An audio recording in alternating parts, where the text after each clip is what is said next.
വന്ന കള്ളൻ വല്ലാത്തൊരു മണ്ടൻ കള്ളനാണ്. നീ ചിന്തിച്ച് തീരുന്നിടത്ത് ഞാൻ ചിന്തിച്ചു തുടങ്ങും. ഇതൊരു ജുവല്ലറിയാണ്. ഇവിടെയുള്ള ഭൂരിഭാഗം ആഭരണങ്ങളും സ്വർണം തന്നെയാണ്.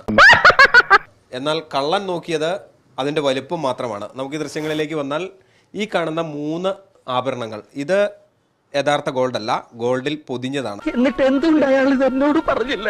ഒരു കൈവതം നാറ്റുകരുത്. ഈ 3 ആഭരണങ്ങൾക്ക് അപ്പുറത്തേക്ക് ഇതിൽ നിരത്തി വെച്ചിരിക്കുന്ന ആഭരണങ്ങളെല്ലാം ലൈറ്റ് വെയിറ്റ് സ്വർണ്ണാഭരണങ്ങളാണ്. അതൊക്കെ ഗോപാലകൃഷ്ണൻ ഒരു നമ്പർ അല്ലേ? ഈ വന്ന കള്ളൻ ഞാൻ നേരത്തെ സൂചിപ്പിച്ചതുപോലെ വലിപ്പം നോക്കി അതെടുത്തുകൊണ്ട് ഓടി. ആ പോണ പോക്കിൽ ഒരു ദുൽവാലെ ജാഹങ്കാഹില്ല മഹേട്ട. അതിനുശേഷം ഇവിടെ ഉണ്ടായിരുന്ന ഈ കടയുടമ തന്നെയായ ചേച്ചിയുടെ മുഖത്തേക്കാണ് കുരുമുളക് സ്പ്രേ പ്രയോഗിച്ചത്. ആ ചേച്ചി നമുക്കൊപ്പം ചേരുന്നുണ്ട്. ചേച്ചി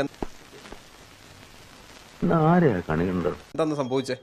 പെട്ടെന്ന് ഡോറ് തുറന്നു വന്ന് എൻ്റെ കണ്ണിലേക്ക് കുരുമുളക് സ്പ്രേ അടിച്ച് സെക്കൻഡിൽ തന്നെ ഈ ഡിസ്പ്ലേക്ക് വെച്ചിരുന്ന മാല എടുത്തുകൊണ്ട് പുറത്തേക്ക് ഓടി.